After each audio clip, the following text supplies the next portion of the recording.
வணக்கம். நம்ம கோர்ஸை பை பண்ணதுக்கு ஃபஸ்ட்டு உங்களுக்கு தேங்க்ஸ். இந்த கோர்ஸில் என்ன கிடைக்க போகுது அப்படின்னு தெரிஞ்சால் தான் நீங்கள் அடுத்தது மூவ் ஆகும்போது நீங்கள் ஃபீல் ஃப்ரீயாகவும் ஃபீல் குட்டாகவும் ஃபீல் பண்ணுவீங்கன்னு நான் நம்புகிறேன். இந்த கோர்ஸில் என்ன கிடைக்க போகுது அப்படின்னு பார்த்தீங்கன்னா, கேன்வாவோட A to Z டீட்டெயில்ஸ் உங்களுக்கு தெரிய போகுது. கேன்வாவோட A to Z full and full நீங்கள் கற்றுக்க போகிறீங்க.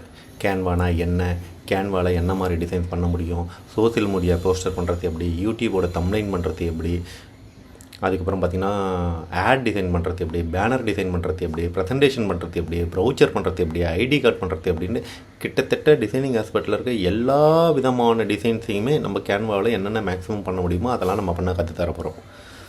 ரொம்ப டைம் வேஸ்ட் பண்ணாமல் வளவலன்னு பேசாமல் டேரெக்டாக கிளாஸ்க்குள்ளே போயிடுவோம். ஏன்னா நிறைய கிளாஸ் பண்ணுறவங்க வளவலன்னு தான் பேசிகிட்டு இருக்காங்க. நம்ம அதை பண்ண வேணாம்.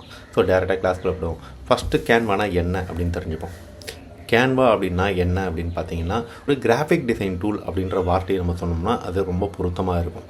கேன்வான்றது என்னென்னா ஒரு கிராஃபிக் டிசைனிங் டூல். நமக்கு தேவையான டிசைனிங்கை பெரிய டிசைன் நாலேஜ் இல்லாமல் டிசைன் பண்ணக்கூடிய ஒரு டூல். ஓகேங்களா? இப்போ கேன்வானா என்னென்னு பார்ப்போம். கேன்வா கிட்டத்தட்ட ஒரு ஆஸ்திரேலியன் பேஸ்ட் கிராஃபிக் டிசைன் கம்பெனிங்க. இது ஆன்லைனில் நம்மளால் ஒரு கிராஃபிக் டிசைன் பண்ணக்கூடிய ஒரு ஃபீச்சரை நமக்கு தருதுங்க.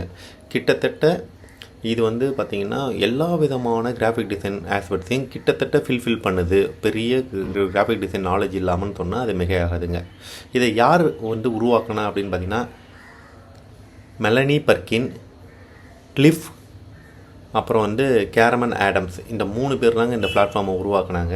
இன்றைக்கி இதோட ஒர்த்து பார்த்திங்க அப்படின்னா 220 மில்லியன் யூசர்ஸ் உலகத்து ஃபுல்லாக இருக்காங்க. அதுவும் இல்லாமல் இதோட ஒர்த்து பார்த்திங்கன்னா 50 பில்லியன், அதாவது 4.25 ட்ரில்லியன் இந்தியன் ருபீஸில். 50 பில்லியன்றது பார்த்திங்கன்னா அமெரிக்கன் USDயில் பார்த்திங்கன்னா 50 பில்லியன் ஒர்த்து. இந்தியன் ருபீஸில் கன்வெர்ட் பண்ணோம்னா 4.25 ட்ரில்லியன் அளவுக்கு ஒர்த்தான ஒரு பிளாட்ஃபார்ம் தாங்க. அப்போ இவ்வளோ பெரிய ஒர்த்தாக இருக்கிற பிளாட்ஃபார்ம், இவ்வளோ பேர் நம்பிக்கை, கிட்டத்தட்ட 220 மில்லியன் பீப்புள் ட்ரஸ்ட் பண்ண ஒரு பிளாட்ஃபார்ம் எந்த அளவுக்கு எஃபெக்டிவாக இருக்குன்றதை பார்த்துங்க.